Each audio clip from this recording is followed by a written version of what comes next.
Bienvenue à tous et surtout à la communauté Tamkin. On vous invite en fait à suivre avec nous une présentation merveilleuse qui sera présentée par Monsieur Rai Oku Mboe. Et nous allons regarder en fait sur un sujet très intéressant basé sur l'IA et il va entrer dans les détails par la suite. Alors je vous incite de faire attention, à regarder attentivement et aussi prendre quelques notes pour être prêt à poser des questions par la suite. Maintenant, je vais laisser les mains avec M. Ra qui va nous guider dans le programme suivant. Merci. Bonjour à tous, bonjour à la communauté, bonjour à tous les professionnels présents aujourd'hui. C'est vraiment un plaisir de partager ce moment avec vous, ce moment d'échange sur lequel on va explorer l'univers de l'intelligence artificielle, surtout la liaison entre l'intelligence artificielle et le monde professionnel. Basiquement, on va parler de comment est-ce que les professionnels aujourd'hui en 2025 peuvent faire ce qu'on appelle la transition IA, qui est devenue incontournable avec toute la révolution de l'intelligence artificielle qu'on a opérée et qu'on observe depuis les années 2021-2022. Donc,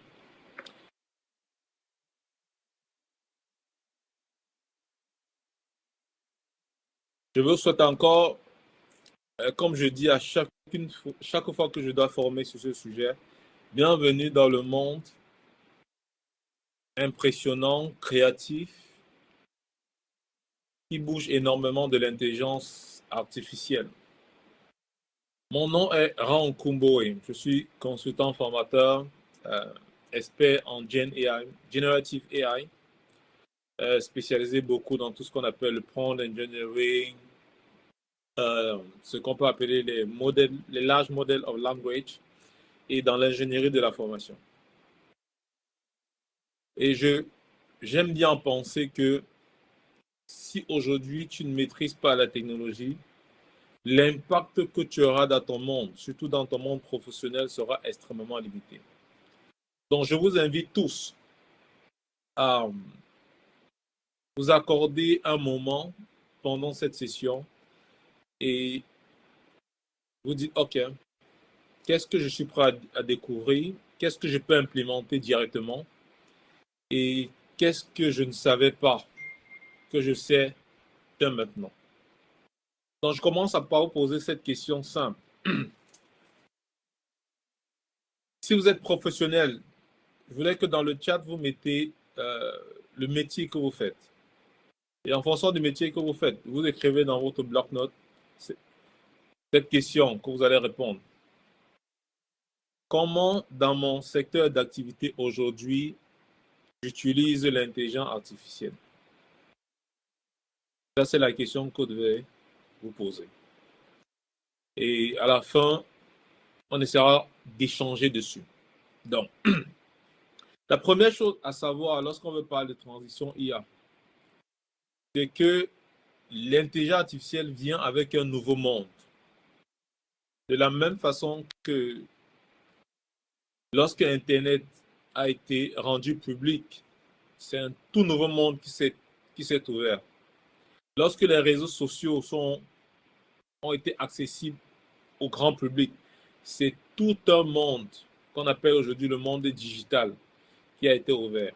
Et aujourd'hui, l'intelligence artificielle apporte un monde encore plus grand et aux potentialités encore plus illimitées que celui qui a apporté Internet, le téléphone, les réseaux sociaux et autres. Pourquoi? Parce qu'aujourd'hui, avec l'intelligence artificielle, il n'y a aucune limite en termes d'innovation, aucune limite en termes de créativité, aucune limite en termes de déploiement, que l'on soit au niveau professionnel ou au niveau individuel. Donc, la toute première chose que chaque professionnel, que vous soyez en entreprise, que vous ayez votre business et autres, la première chose que vous devez faire attention, c'est ce que moi j'appelle la posture et les attitudes du professionnel. Et dans cela, la toute première chose qu'on doit prendre en compte, c'est ce qu'on appelle en général le open mind. Il faut avoir une ouverture d'esprit dans le monde. Cela suppose que on doit avoir la capacité d'intégrer le changement, d'intégrer des paradigmes technologiques et tous les changements que cela opère dans notre monde professionnel et de la façon dont on travaille aujourd'hui. Il y a quelques années, il y a des gens qui arrivaient encore à travailler sur Internet. Aujourd'hui, c'est quasiment impossible de travailler sans Internet. Donc, au niveau de l'ouverture d'esprit, il y a deux choses. Un, capacité à intégrer le changement. Et deuxième, la capacité à culturaliser les outils. J'insiste beaucoup dessus.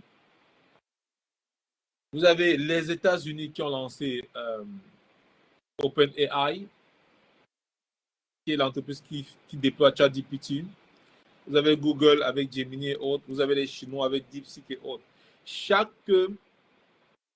pays ou chaque civilisation a une culture bien précise. Et cette culture conditionne l'usage qu'elle fait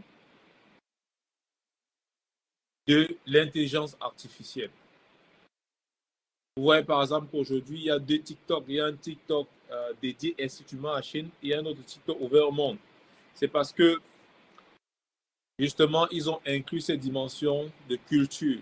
Donc, en tant qu'Africain, en tant que professionnel vivant en Afrique ou à travers le monde, vous devez vous dire comment est-ce que j'intègre les notions culturelles, les réalités concrètes de mon environnement professionnel et de mon environnement sociétal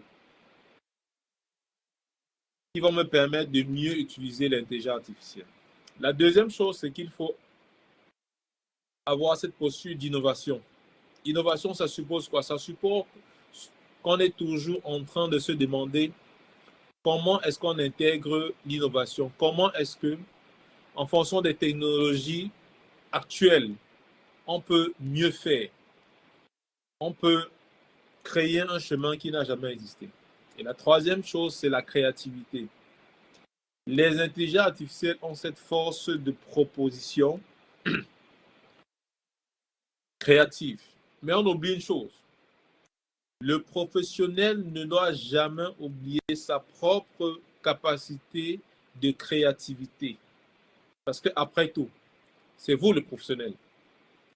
Et c'est vous qui devez trouver des moyens pour pouvoir déployer votre entreprise ou bien pouvoir développer l'entreprise dans laquelle vous évoluez. Pourquoi est-ce qu'on parle important? Il y a des études qui ont fait sur l'IA en milieu professionnel. Par exemple, vous remarquez qu'en France, 41% des actifs utilisent l'intelligence artificielle au travail. Mais seulement 1 sur 2 la maîtrise. 12% des entreprises francophones déclarent avoir utilisé l'intelligence artificielle pour produire des biens et des prestations en 2025. Mais ce qui est intéressant ici, c'est que vous devez rendre compte que 38,9% par exemple, des entreprises ont décidé de former leurs employés à l'intelligence artificielle. Et aujourd'hui, moi, j'accompagne beaucoup de professionnels et des organisations sur la transition intelligence artificielle. Former leur personnel à l'intelligence artificielle. On verra un peu ça plus tard. Et actuellement, ils se basent sur quoi? Pourquoi est-ce qu'ils intègrent? Pourquoi? Parce qu'ils veulent personnaliser l'expérience client et automatiser certaines tâches chronophages pour pouvoir mieux décider. Le deuxième palier d'attitude, c'est le leadership. Aujourd'hui, dans un monde technologique qui bouge tellement, on doit savoir où est-ce que l'on va. Et si l'on sait où on va, on peut savoir comment guider l'usage que l'on fait de l'intelligence artificielle. Et nous devons avoir notre esprit critique. Si vous utilisez déjà l'intelligence artificielle, vous allez rendre compte que peu importe ce que vous demandez, l'intelligence artificielle va vous proposer quelque chose. Pardon. Il y a eu un procès aux États-Unis il y a quelques années où un avocat est allé faire une recherche sur ChatGPT et a demandé des éléments. Et ChatGPT lui a proposé un scénario qui lui a permis de gagner le procès. Mais quelques mois plus tard, lorsque la partie adverse a voulu vérifier la jurisprudence, c'est-à-dire les éléments de loi qui lui a permis de gagner, et ils lui ont demandé quelles étaient ses sources, c'est avec la pression du juge qu'il a dit ChatGPT. Et lorsqu'on a vérifié, on s'est rendu compte que ce cas de jurisprudence n'existait pas. Donc, l'intelligence artificielle avait proposé un truc juste parce que l'intelligence artificielle devait lui donner une réponse satisfaisante. Mais comme il n'avait pas plus cet esprit critique, il ne pouvait pas donc évaluer l'information et garantir la pertinence. La bonne chose, c'est qu'on a beaucoup d'intelligence artificielle aujourd'hui qui vont vous donner, qui vous renvoient directement leurs sources. Donc, autre point important, lorsqu'on fait la comparaison entre le potentiel humain et l'intelligence artificielle aujourd'hui, on se rend compte en termes de vitesse et de calcul, traitement des données, l'intelligence artificielle est imbattable. En termes de compréhension du contexte, intégration des subtilités culturelles, de créativité analytique et de validation éthique, c'est l'être humain qui est encore devant. Donc, c'est pour ça qu'on promue un peu ce qu'on peut appeler, en utilisant l'intelligence artificielle pour la rapidité et le traitement de volume, et l'humain reste créateur. D'où ce qui me renvoie à ce point bien précis. Toutes les personnes qu'on accompagne et toutes les personnes, tous les professionnels qui utilisent l'intelligence artificielle ne doivent jamais oublier quelque chose. Chaque professionnel, il est professionnel ou expert dans son métier simplement parce qu'il a ce qu'on appelle la signature professionnelle. La signature professionnelle, ça veut dire que c'est la valeur ajoutée que tu apportes à un travail précis. Il va faire en sorte que lorsque tu donnes un travail, lorsque tu fais une présentation, lorsque tu rédigeras un rapport, lorsque tu rédigeras un plan marketing et autres, on saura que c'est ce monsieur qui a rédigé cela. Et personne d'autre ne pourra rédiger exactement comme toi. C'est ça la signature professionnelle. Ensuite, on va voir ce qu'on appelle les dangers qu'il faut anticiper lors de l'usage de l'intelligence artificielle. Si vous êtes avec moi, je voudrais que vous tapez 111 dans le chat pour que j'ai l'impression, pour que je sache que vous suivez le fil. Est-ce que c'est bon pour vous? Si vous êtes là, vous tapez 111 dans le chat.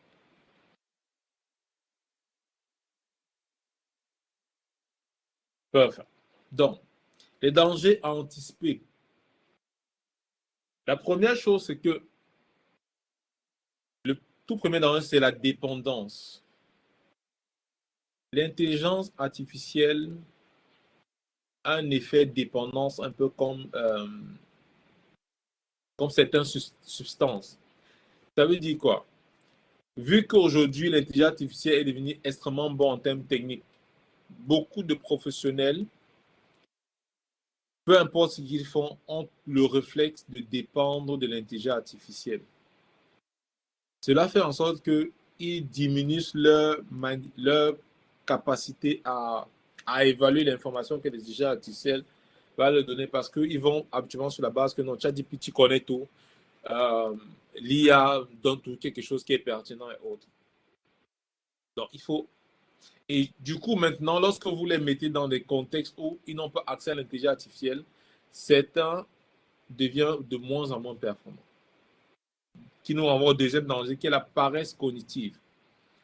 Aujourd'hui, malheureusement, les professionnels refusent de réfléchir encore. Pourquoi? Parce qu'ils se disent, peu importe le travail que je vais faire, je vais demander à une IA et elle va faire pour moi. Donc, du coup, je n'ai plus besoin de me casser la tête. Mais la capacité à résoudre des problèmes, chaque fois que tu veux résoudre un problème, il y a une activation de tes circuits neuronaux. Et c'est cela qui fait en sorte que toutes les phases de ton cerveau sont mobilisées, tous tes cerveaux, les deux côtés de ton cerveau, le côté rationnel et imaginatif sont mobilisés pour te permettre de trouver une solution à 360 degrés. Mais lorsque tu utilises beaucoup l'IA, tu as cette paresse cognitive-là. Le troisième, c'est le problème éthique. Ici, maintenant, on doit se on doit beaucoup parler de l'intelligence artificielle est un outil extrêmement puissant. Mais on l'utilise pour faire quoi? Est-ce que c'est pour... est-ce qu'on l'utilise dans le respect des lois, par exemple? Est-ce que les algorithmes qui ont été écrits, qui ont été mis, respectent les valeurs humaines? Ça, ce sont les questions qu'on doit se poser. Ensuite, on a la fuite des données. Si vous êtes professionnel et que vous utilisez des IA pour traiter vos dossiers professionnels, si vous utilisez des IA gratuites, sachez une chose, toutes vos données sont partagées par défaut.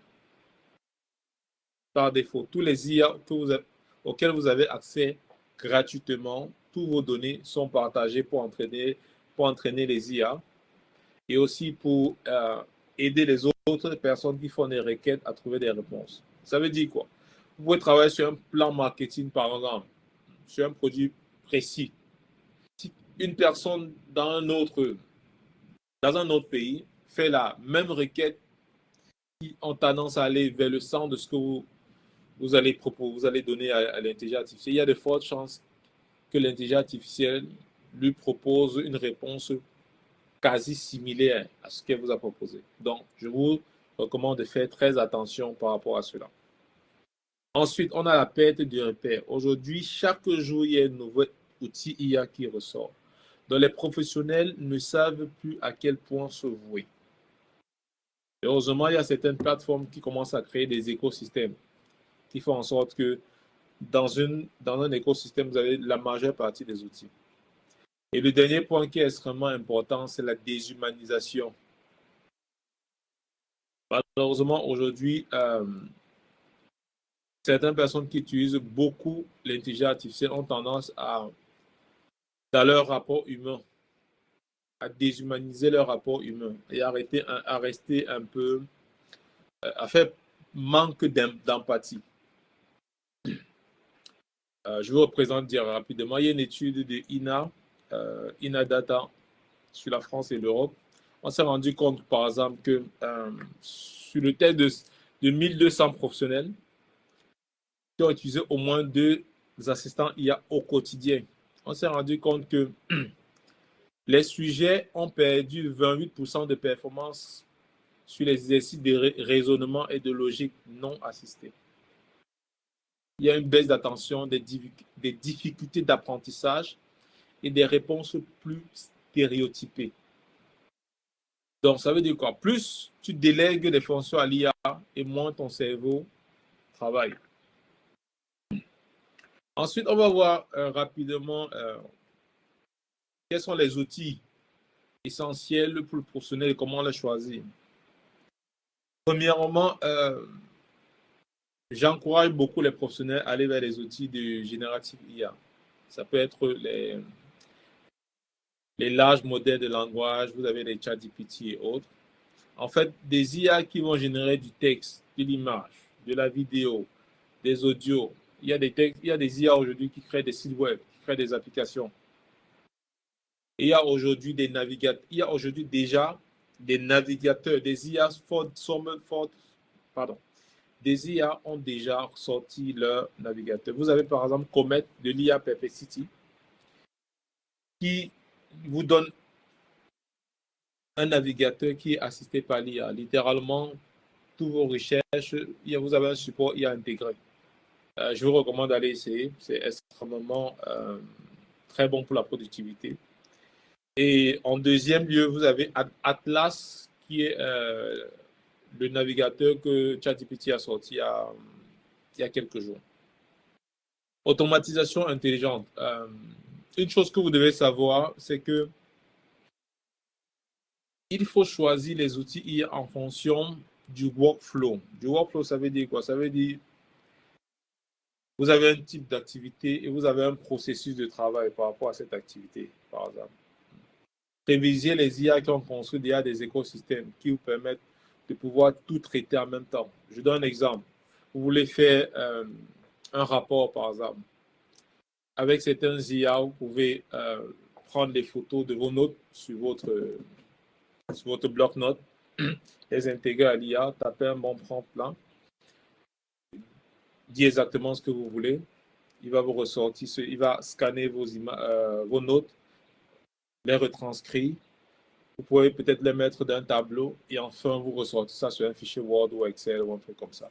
Donc ça, vous avez un écosystème qui peut faire. Vous n'avez plus besoin d'aller utiliser plusieurs IA comme avant. Donc, qu'est-ce qu'on utilise beaucoup pour les automatisations? Je vais être un peu alarmant ici. Si vous êtes un professionnel, je vous recommande d'aller vers les automatisations lorsque vous avez déjà la maîtrise de l'usage de l'IA et de tout ce on va citer un peu plus tard.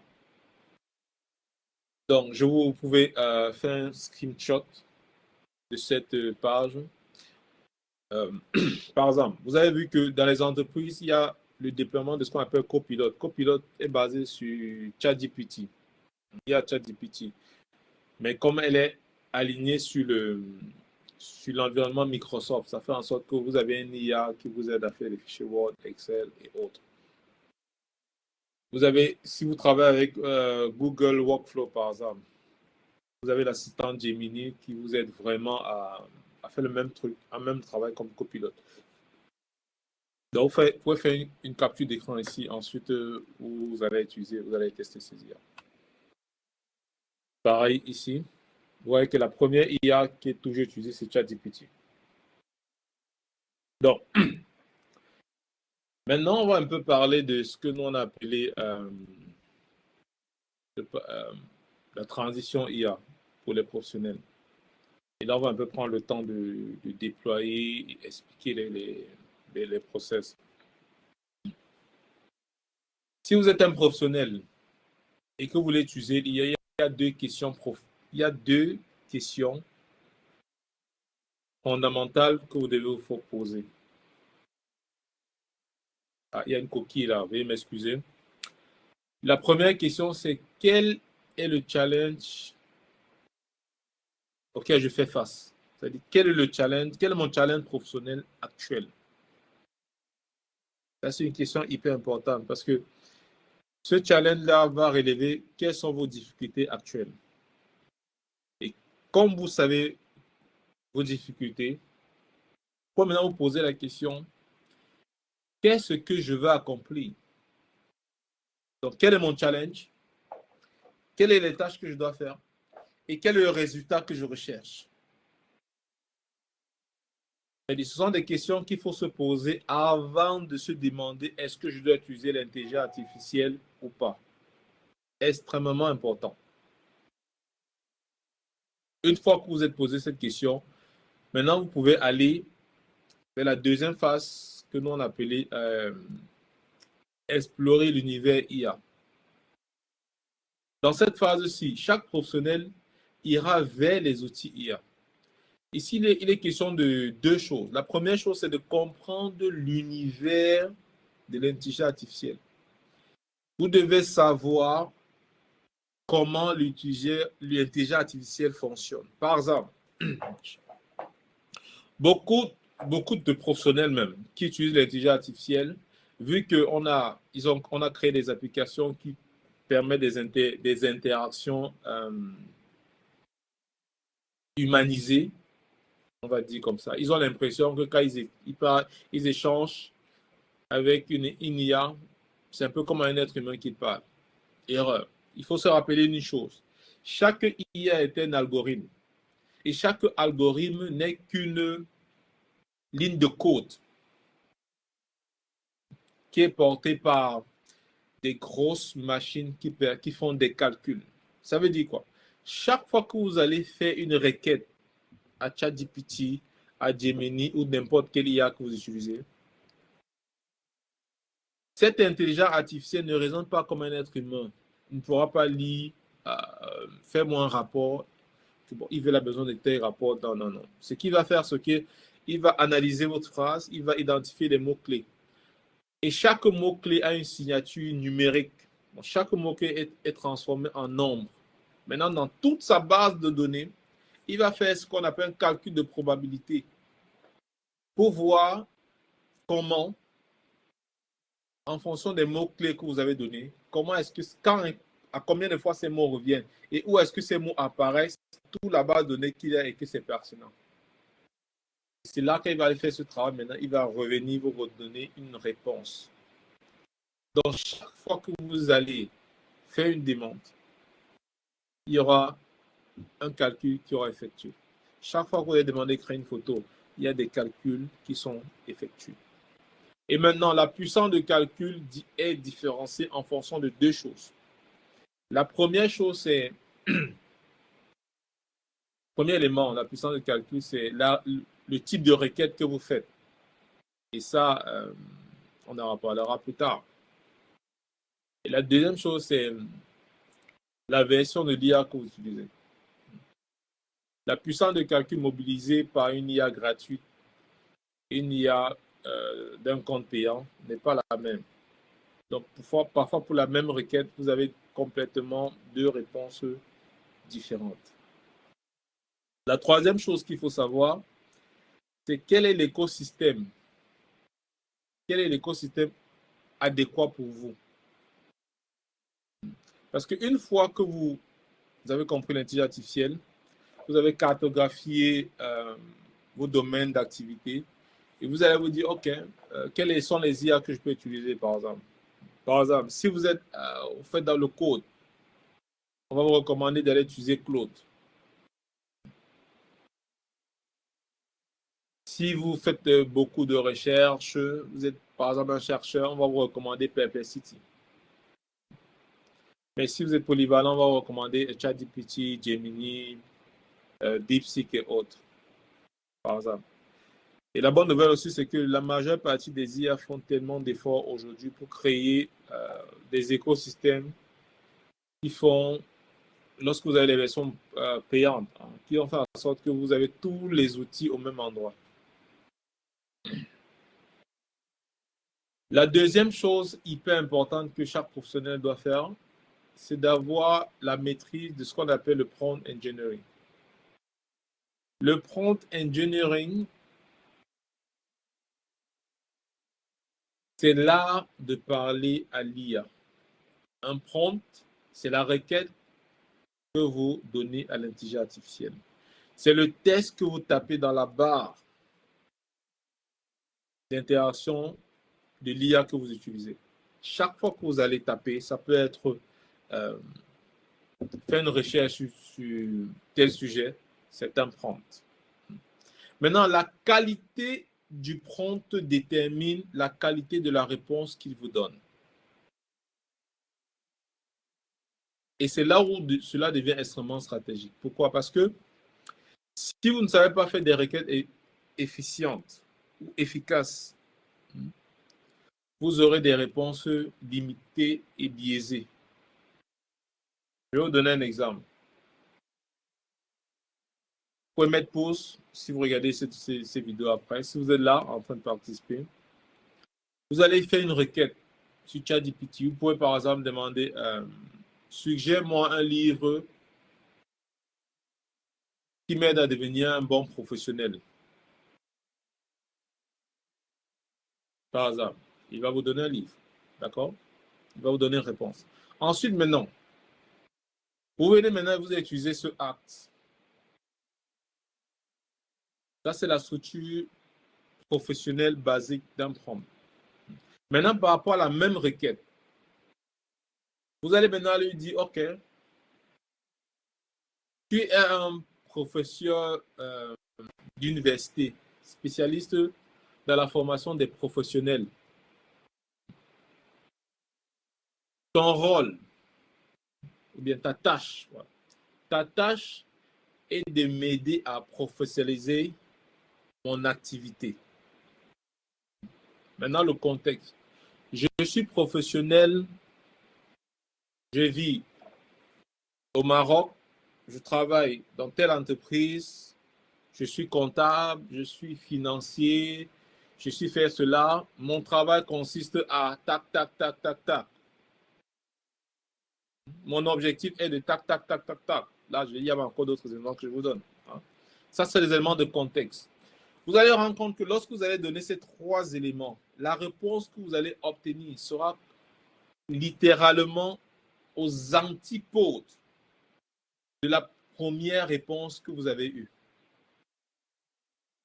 Donc, je vous encourage vraiment à vous intéresser au prompt engineering. C'est un palier incontournable. Et je vais vous donner ceci. Premièrement, un acte. Si vous utilisez ChatGPT 5 en mode professionnel ou en mode gratuit, il faut savoir une chose. ChatGPT 5 a été conçu par défaut pour donner des réponses avec le moins d'efforts possible. Ça veut dire quoi? Vous pouvez donner une requête un peu extrêmement complexe. Si vous êtes en version gratuite, du coup, vous n'aurez qu'accès à ChatGPT 5 par défaut. Il va vous donner une réponse sans réflexion poussée. Si vous êtes en version payante, vous avez l'opportunité d'aller cliquer en haut et choisir le modèle. Là, vous allez peut-être ChatGPT Thinking Mini ou ChatGPT Thinking ou un peu non. Donc, ça, c'est quand vous êtes payant. Maintenant, si vous êtes gratuit, vous allez utiliser cette astuce. Quand vous allez faire votre requête, vous allez descendre en bas. Voilà la ligne. Vous tapez Shift Entrée. Ça vous renvoie en ligne. Et vous me tapez ceci. Vous écrivez réfléchis bien aux enjeux avant de me répondre. Je répète la phrase. Réfléchis bien aux enjeux avant de me répondre. C'est un petit acte qui va pousser l'intelligence artificielle à ne pas vous donner une réponse sur une réflexion simple, simplifiée, mais maintenant à faire un effort de réflexion avant de vous répondre. Vous allez vous rendre compte que il va mettre là que le temps de réflexion sera beaucoup plus grand. D'accord. Donc, ça, ce sont les choses qu'il faut savoir.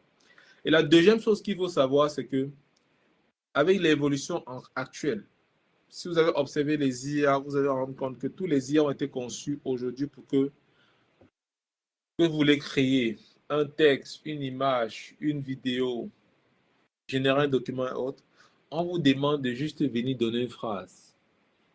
Vous allez remarquer, pour créer une image, il y a tout un espace, vous venez vous taper une phrase là, et ça vous crée une image. Vous voulez générer une vidéo, même chose. Tout ça, ce sont des prompts. Ça veut dire que demain, les professionnels de haut niveau ne vont pas garder leur code de licence ou bien leur mot de passe.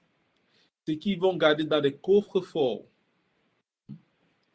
numérisés ou non, sera leur prompt. Parce que plus tu auras une maîtrise des prompts, plus les résultats que tu pourras donner seront extrêmement intéressants. Donc, ensuite, il y a une étape particulière que si vous ne faites pas cette étape-là, vous n'aurez pas un usage professionnel de l'intelligence artificielle. C'est ce qu'on appelle la configuration des outils. Par exemple, si vous êtes sur ChatGPT, vous allez aller dans les options et vous allez cliquer sur les options personnalisées. D'accord? Donc, si vous êtes là, je vous le dirige rapidement.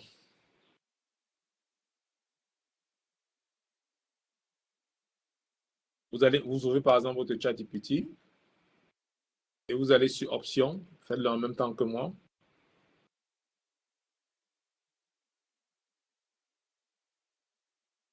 Personnalisation. Et maintenant, vous allez sur la deuxième barre, vous avez ChatGPT Personality. Vous cliquez dessus. Par défaut, c'est cheerful et adaptatif. Ça veut dire que c'est convivial et il s'adapte. Vous allez vous rendre compte que les réponses, actuellement, quand il vous donne, il a l'impression de vous flatter un peu haute. Vous allez cliquer sur l'option qui est au milieu qu'on appelle robot. Vous allez voir qu'en dessous, on a mis efficacité. Okay? Très important. En deuxième modification, toujours, il y a custom préférence, les instructions personnalisées. D'accord? Vous allez là-dedans, ils ont mis en bas là certains éléments que vous pouvez cliquer sur encourageant, efficace, droit au but, génération Z traditionnelle, forward thinking, poétique. Vous cliquez sur tout ce qui correspond à votre manière de travailler. Okay.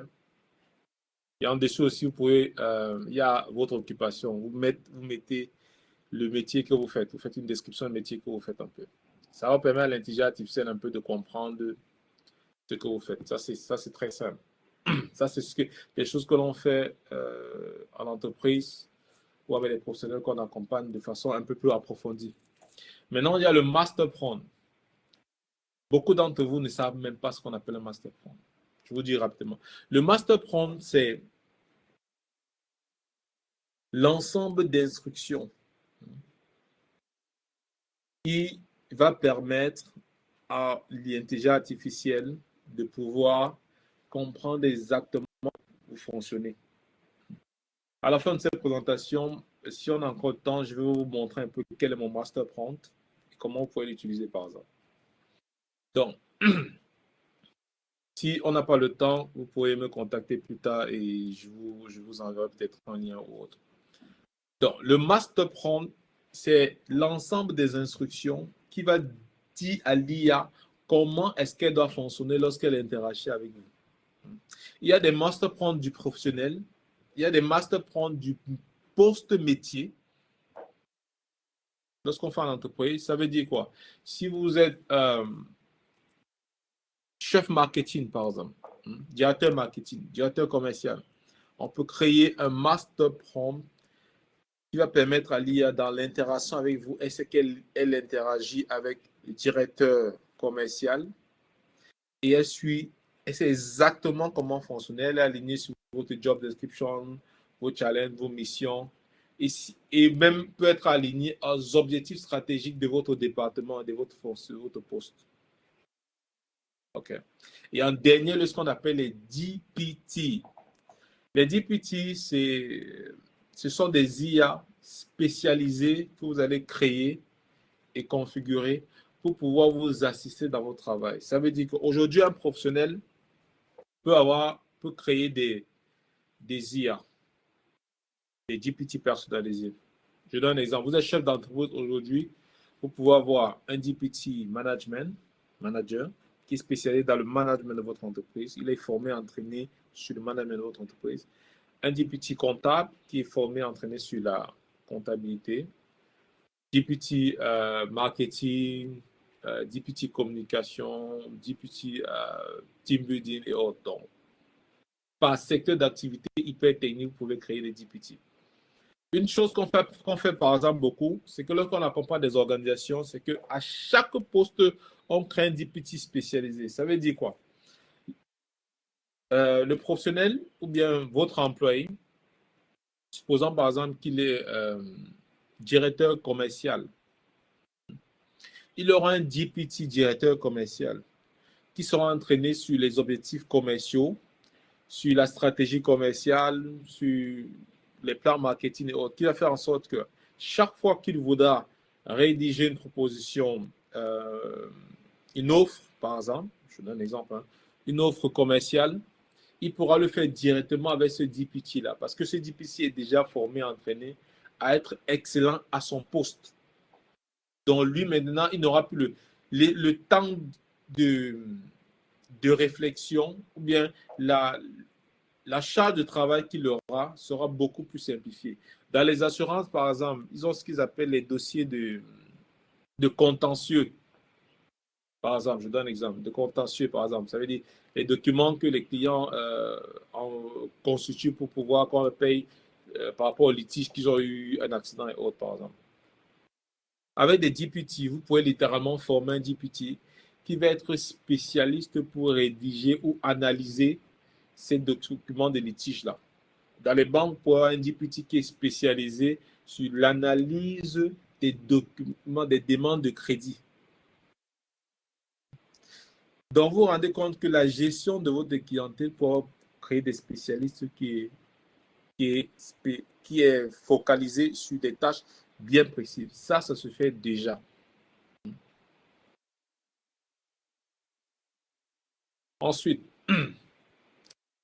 il faut toujours, dans sa phase d'intégration, avoir ces cinq phases précises. Nous, on appelle ça le projet IA. Ça veut dire quoi? La première phase, c'est que tu dois avoir une clarté sur tes objectifs de productivité et de performance. Je donne un exemple. Si tu arrives à traiter 10 dossiers de crédit en compte bancaire par jour, ton objectif de performance, c'est peut-être d'en traiter 30 par jour. Voilà. Une fois que tu l'as fait, tu vas identifier les tâches pertinentes. C'est-à-dire, quel est le processus que tu utilises pour pouvoir traiter un dossier de crédit. Maintenant, quel est l'outil, quel est l'IA qui va te permettre de faire cela? Tout à l'heure, par exemple, d'un GPT. Tu peux avoir un GPT qui t'aide à faire cela. Il a entraîné, il sait comment, il connaît les procédures et autres. Ce qui fait que toi, maintenant, en tant que professionnel, tu peux soit prendre une photo, la demande du client, ou bien prendre le document client, l'intégrer à GPT, il te ressort tous les éléments en fonction de comment il a été configuré. Et le dernier élément maintenant qui est important, c'est qu'il faut toujours être dans une phase de coworking. L'intelligence artificielle ne travaille pas, toi tu attends le résultat, non. L'intelligence artificielle travaille avec toi. Ça veut dire que vous êtes en phase de travail. Quand tu donnes un document, tu lui dis fais quoi faire avec ce qu'on appelle des itérations. Tu donnes des instructions précises, tu le recadres, tu le challenges, tu dis non, ne fais pas ceci, fais cela, donne plutôt comme ça. Okay?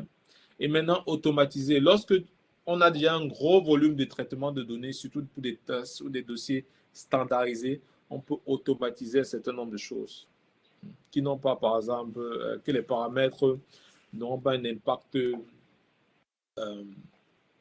tragique sur la décision, par exemple. Donc, et là, je vais conclure. Je pense que on a vu beaucoup d'éléments. On fera une petite démonstration tout à l'heure. Et je vais vous dire ceci. La première chose qu'il faut toujours se rappeler, c'est que l'IA est un outil technologique qui aujourd'hui est un catalyseur d'excellence. L'IA aujourd'hui a cette potentialité de faire 20 fois, non, j'irai même trop loin. L'IA aujourd'hui sera 100 fois plus puissante en termes d'impact, de productivité, de performance, qui ont été Internet, des réseaux sociaux et autres. L'IA aujourd'hui va nous permettre de faire énormément beaucoup de choses à un très grand niveau technique. L'IA va nous permettre d'exceller dans nos activités. Mais on ne doit pas oublier que dans l'usage de l'IA, on doit être responsable. On doit faire des expérimentations parce qu'on doit pouvoir évaluer le travail qu'on fait avec l'IA. Et beaucoup d'IA aujourd'hui, par exemple, on ce qu'on appelle les... I look for the word in French. Un peu comme des illusions. C'est-à-dire que l'IA vous crée un truc qui n'existe pas. Il y a des IA qui font encore ça. C'est pour ça qu'il faut expérimenter et garder son sens critique de sa signature professionnelle. Et la dernière chose, c'est qu'il faut toujours avoir une co-construction et un co-working éthique, d'une certaine éthique. Chaque secteur d'activité professionnelle a une certaine éthique. Donc, intégrer cette éthique à l'IA. Vous pouvez littéralement même, lorsque vous configurez l'IA, partager vos valeurs éthiques. Vous dites, bon, voilà nos valeurs éthiques, voilà comment on fonctionne, voilà. Et l'IA va intégrer ça. S'il y a une chose, c'est que l'IA est un très bon apprenant. Et l'IA est un excellent outil qui assiste le professionnel chaque jour. Je vous invite à voir l'IA comme votre voiture qui vous aide à aller au travail. Comme votre ordinateur qui vous aide à faire votre travail. Comme votre téléphone qui vous aide à communiquer. L'IA est tout d'abord un outil. Peu importe à quel point on veut l'humaniser, on veut humaniser nos interactions avec l'IA. il faut toujours se rappeler que l'IA n'est qu'un outil. Même si l'IA, c'est un outil qui travaille 24 heures sur 24, on a le droit et parfois même le devoir d'appuyer sur le bouton off et vivre notre vie dans le monde réel. D'accord? Il y aura beaucoup d'IA qui vont intégrer notre sphère professionnelle à presque tous les niveaux. Mais je vous invite toujours à avoir ces deux attitudes. La première chose, c'est que vous devez comprendre et maîtriser le langage de l'intelligence artificielle. On a parlé du prompt engineering, des plateformes et autres. Prenez le temps de vous former dessus. La bonne nouvelle, c'est qu'il y a beaucoup de professionnels. Nous le faisons, beaucoup d'autres le font, qui accompagnent les professionnels en individuel, mais aussi des organisations à pouvoir faire cela. Et la deuxième chose, c'est qu'il faut avoir une intelligence humaine augmentée. Ça veut dire quoi? Vous devez pouvoir développer à un certain haut niveau vos compétences humaines, ce que moi on appelle les soft skills. Cultiver la pensée critique, la créativité, la prise de décision, le sens de l'innovation, la proactivité, la communication interpersonnelle, l'empathie. Et plus important, je vous encourage tous aujourd'hui à aller à repartir vers la culture générale. C'est une recommandation stratégique. Pourquoi est-ce que je dis cela? Parce que demain, le rapport qu'on aura avec l'IA, ce ne sera pas forcément tout ce qu'on sait en termes de technique. On a vu tout à l'heure, on a vu plus haut que l'IA en termes de traitement de données est extrêmement avancé. Donc, l'humain pourra challenger l'IA avec la hauteur de sa culture générale. Et la bonne nouvelle, c'est que la culture générale nous permet de développer ce que moi j'appelle dans mon jargon la vision de l'aigle. Ça veut dire que ça te permet d'avoir une vision de 360 degrés de n'importe quel environnement que tu vas interagir avec. Ça va te permettre aussi de développer ta culture civilisationnelle, ta culture sociale et autres. C'est ça, ce sont les choses que l'IA ne pourra pas encore intégrer. Il faut dire qu'aujourd'hui, la majeure partie des IA ont été conçues sur les conventions sociales de la culture occidentale, si on peut le dire comme ça. Mais vous avez la culture asiatique, vous avez la culture africaine, vous avez plein de amérindienne et autres. Donc, du coup, plus vous connaissez votre culture, et mieux vous pouvez culturaliser l'IA. La deuxième chose, c'est qu'il faut avoir une culture corporate élevée. Ça veut dire quoi? Aujourd'hui, il ne suffira plus simplement d'être bon dans son poste. Je suis comptable, je reste dans la comptabilité. Non. Il faudra que vous soyez comptable avec une vision 360 degrés de l'entreprise, de voir toutes les ramifications du poste de comptabilité avec le management, avec tous les autres départements et pouvoir littéralement avoir une vision concrète, pas juste imaginer de cela. Cela va permettre aussi de mieux travailler l'intelligence artificielle. Je reviens un peu sur dessus. Parler le langage de l'IA, je vous recommande, aller et faire des recherches en prompt engineering et autres. D'accord? Je pense que d'ici la fin d'année, on aura un ouvrage dessus, là, de parler à l'IA, qui va vous permettre d'accompagner dans ce sujet-là. Et la dernière chose qui est importante aussi, c'est la capacité de travailler en synergie avec l'intelligence artificielle. L'IA, vous aurez quoi? Vous aurez le professionnel qui a choisi de travailler avec une IA qui l'assiste afin de délivrer un résultat bien précis. Donc, je vous remercie de votre attention. Est-ce que vous avez des questions? Merci beaucoup, Monsieur Ra. Maintenant, on va passer à un moment spécifique de questions. Pour ceux qui ont des questions, vous pouvez lever les mains et il va répondre par micro, ou bien vous pouvez écrire dans les messages, le chat. Comme ça, il va voir là-bas s'il y a des questions.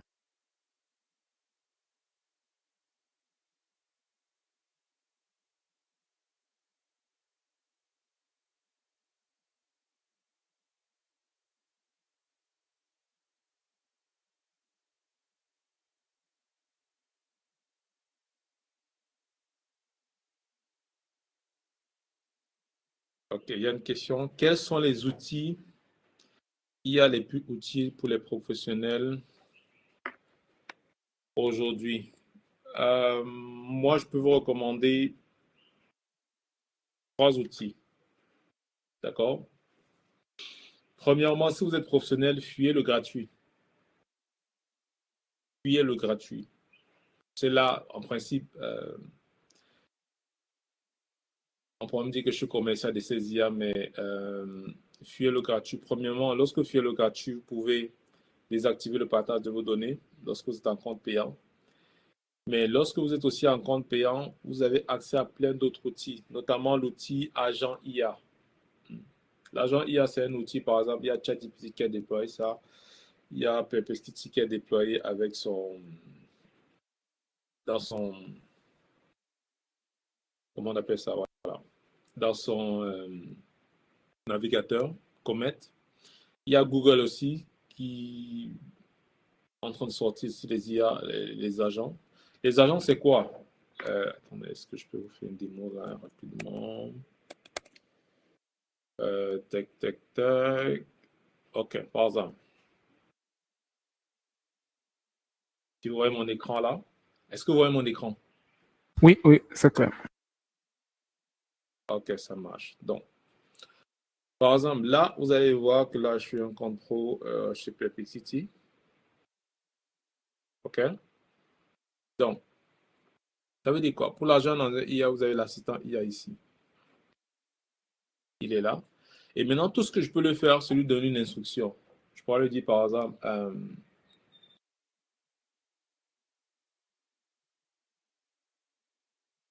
donne-moi les meilleurs.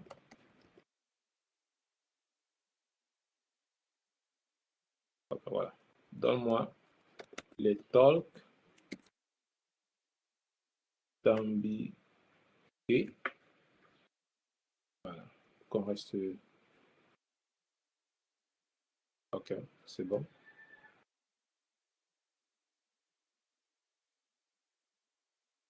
Donne-moi les talks.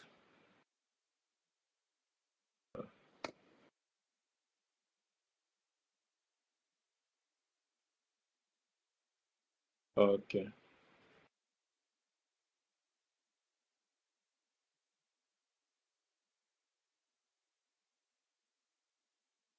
OK. Tamkine, les plus regardés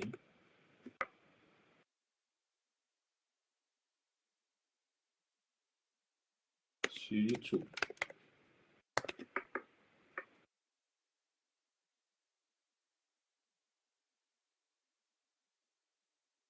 Est-ce que vous voyez un peu ce qui se fait? Est-ce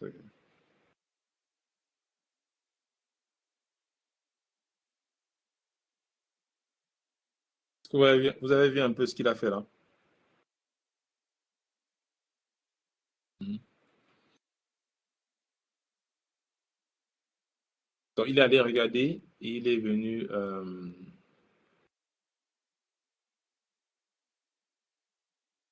me répondre. Est-ce que vous voyez un peu de quoi on parle? Donc, vous pouvez littéralement lui donner des instructions. Par exemple, donne-moi, fais une recherche structurée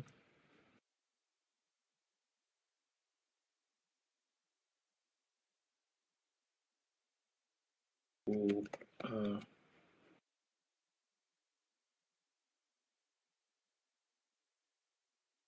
un dossier marketing. Non, pour un lancement de produit, voilà. Pour un lancement de produits sur des produits de formation. Voilà. Pour un lancement de formation. Voilà. D'une formation sur la transition, sur le thème transition. Voilà. Au lieu de recherche structurée, par exemple, je peux faire un benchmark. Voilà, et sa pertinence pour les professionnels en Afrique. Par exemple, donc je donne une instruction et là, ce qu'il va faire, c'est quoi? Il va aller faire des recherches sur Internet. Regardez plusieurs sites, vous allez voir. Où est les sites déjà qu'il va scanner et autres. Tac, tac, tac. Et il vient me répondre. Ça veut dire qu'aujourd'hui, vous n'avez plus besoin de faire des recherches par vous-même. Vous avez les assistants qui peuvent déjà faire ces recherches-là. D'accord? Et lorsque vous avez configuré, ces IA, lorsque vous avez configuré ces IA, par exemple, ces IA peuvent littéralement vous envoyer des mails. OK? Ces IA, vous pouvez dire, OK, envoie-moi ça fais un mail sur ce de contenu à telle personne. Littéralement. D'accord? Donc, moi, je vous recommande vraiment. Et là, vous avez plusieurs types d'IA que vous pourrez utiliser. Donc, vous avez les connecteurs ici, là. Hein. Vous pouvez connecter votre Gmail, votre Outlook, votre Drive. Ça veut dire quoi? Vous pouvez dire, OK, regarde mes documents Word, mes documents Drive et ressors-moi, prépare-moi une présentation sur tel sujet. Il va faire cela. D'accord? Même votre WhatsApp. Vous comprenez un peu l'affaire. Donc, les agents font des choses aujourd'hui incroyables. Une autre question rapidement. Comment mesurer l'impact de l'IA sur la productivité et la prise de décision? Bonne question. La première chose, c'est qu'il faut, comme j'ai dit, il faut clarifier vos objectifs de productivité. OK. Actuellement, tu traites 5 dossiers. Je vais en traiter 10. Maintenant que je vais utiliser l'intelligence artificielle, je choisis la bonne IA. Je configure mon IA et autres. Je peux voir maintenant combien de dossiers je peux traiter. Maintenant, pour la prise de décision, il faut toujours se dire, je dois prendre une décision sur des critères bien précis. Quels sont les KPI sur lesquels je dois me baser pour prendre cette décision? Il faut les clarifier dès le départ. Donc maintenant, si on se rend compte que on arrive à traiter le plus de nombre de dossiers par rapport à l'utilisation de l'IA, on peut prendre une décision. Je donne une astuce. Lorsque vous voulez prendre une décision, par exemple, vous avez une décision critique que vous voulez faire, vous allez faire ceci. Vous allez sur ChatGPT, vous pouvez utiliser le RCT, rôle, tâche, contexte. Le rôle, par exemple, vous pouvez dire, tu es un expert en stratégie d'entreprise spécialisé dans votre secteur d'activité. Ta tâche est de m'aider à faire un choix spécial, à prendre une décision par rapport à tac, tac, tac, tac, tac, vous demandez tous les éléments de contexte. Vous demandez quelles sont les options possibles, qui te fait une cartographie d'options. Vous comprenez un peu. L'IA est extrêmement bon pour analyser les données. N'hésitez pas à donner des outils à IA. Et parfois, quand vous donnez, vous attachez des documents même, et vous lui demandez en premier, voilà, ça c'est une astuce. En premier, exiger, mettez une contrainte, dit que ne te base que sur les documents que je t'ai donnés, les documents, les informations que je t'ai données. Maintenant qu'elle vous a répondu, maintenant, si vous voulez avoir une vision un peu plus large, je vous dis maintenant, intègre les données que tu pourras avoir accès sur Internet ou sur telle source. Vous voyez un peu l'affaire. Là, il va élargir encore votre champ de données. Ça permet de prendre de meilleures décisions. Est-ce qu'il y a une autre question? Tac, tac, tac. Comment l'IA peut-elle aider à rester compétitif à l'assurance? Question pertinente. On est en train d'estimer, et ça, non, ça se voit déjà. Le professionnel qui n'utilise pas l'IA deviendra de moins en moins performant et compétitif que celui qui utilise l'IA. Nuance. Les professionnels qui utilisent l'IA sans garder leur signature de professionnel, sans garder le contrôle de l'IA, vont être moins bons que les professionnels qui n'utilisent même plus l'IA. Je vais vous donner un contexte très simple. Il y aura beaucoup de formateurs, par exemple, qui vont utiliser l'IA pour monter des présentations assez incroyables. Mais vous pouvez une présentation, il n'y a plus de courant. Et là, vous ne pouvez plus continuer. Là, vous allez voir quels sont les gars qui sont bons ou pas. C'est un exemple, par exemple. Donc, il faut faire extrêmement attention. Tous les professionnels qui sauront utiliser l'IA auront des résultats incroyables parce qu'en termes de productivité, de performance et aussi en termes de upgrading des compétences. Parce qu'il y a aussi cette particularité, lorsque vous savez bien l'utiliser, de pouvoir vous permettre d'apprendre de nouvelles choses. Vous challenger votre capacité à réfléchir. Challenger même votre expertise. Ça aussi, c'est une plus-value de l'IA. Est-ce qu'on a d'autres questions? Tac, tac, tac.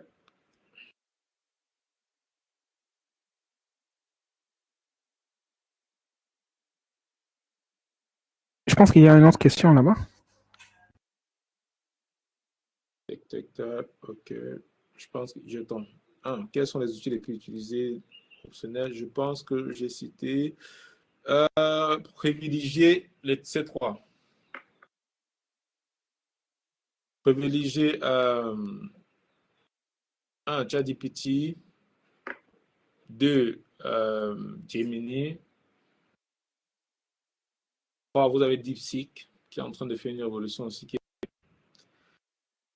N'hésitez pas à utiliser Perplexity. Perplexity est extrêmement bon pour des recherches extrêmement précises. Donc, voilà les 4 outils que je peux recommander en termes de création de texte et autres.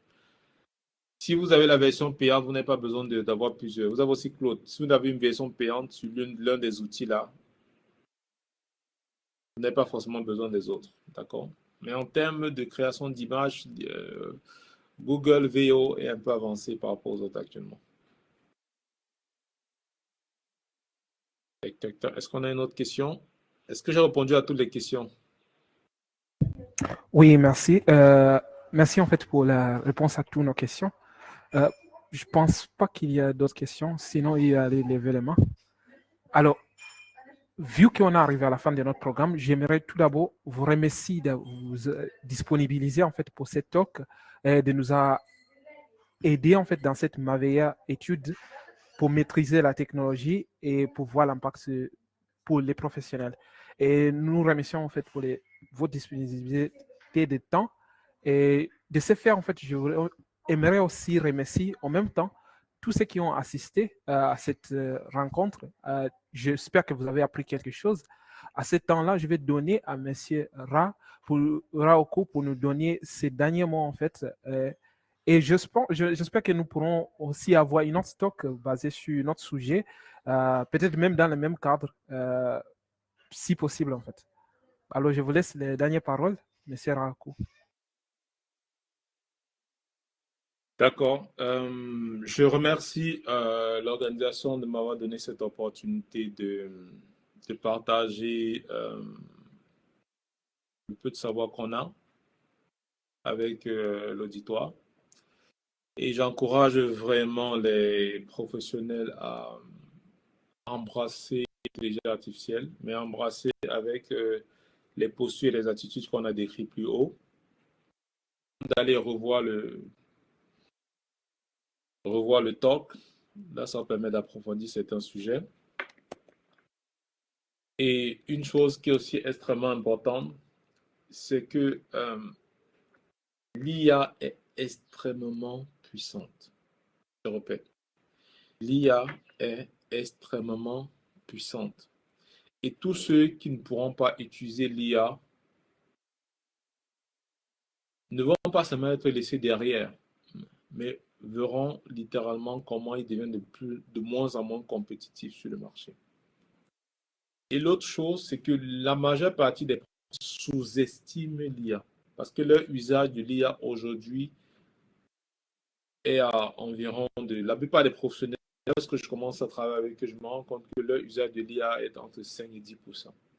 Lorsqu'on fait un peu de performation, ils se rendent compte que quand ils montent même à 30%, 40%, ils voient les merveilles qu'ils arrivent à faire, ils sont émerveillés, quoi. Avant de donner mon dernier mot de conclusion, je vous montre rapidement ce que j'appelais tout à l'heure le master plan pour que les auditeurs voient un peu. Si vous regardez par exemple ici, ça c'est ce qu'on appelle le master plan. Okay? Donc voilà, il a mon nom, il a les informations, il sait exactement ce que je fais, il connaît les éléments de ma brand, mon positionnement en tant que consultant, formateur, leadership, IA, transformation, le nombre d'années que depuis. Il connaît toutes les informations. Est-ce que vous voyez un peu l'affaire? Il connaît les langages à lesquels je travaille, les plateformes où je fais des posts, les emails, la façon dont je crée des emails, parce que je l'ai formé tout dessus. Est-ce que vous voyez un peu l'affaire? Donc, il connaît le ton avec lequel il doit travailler avec moi. Si je dois travailler sur une formation, il connaît le type de structure, d'exigence que je peux avoir. Donc, ce sont des choses qui sont extrêmement bien. Ouais, là, il fait quoi? Il fait littéralement 5 pages. Donc, une fois vous avez configuré le vôtre, vous vous rendez compte, vous pouvez aller beaucoup plus loin avec l'IA et avoir une efficacité encore plus avancée. Donc, mon nom est Raon Kumboé. J'ai la chance d'accompagner les professionnels à travers le monde en termes de formation et en termes aussi de transition IA. Le but, c'est vraiment de les aider à optimiser leur travail avec l'IA. Vous pouvez me rejoindre sur LinkedIn, Raonku, comme c'est démontré là. Et si vous avez des questions, des observations, n'hésitez pas à me poser des questions. Vous avez mon contact là si vous avez une question par rapport à me poser ou autre. Le monde n'attend personne. Embrassez les outils, mais surtout embrassez ces outils en ayant une forte culture.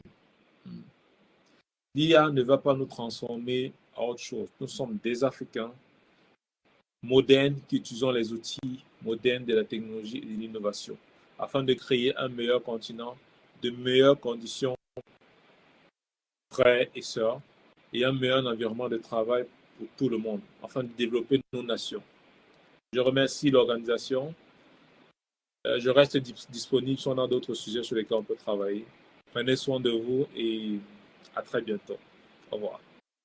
Merci beaucoup. Et au revoir à la communauté et au revoir à M. Raoko.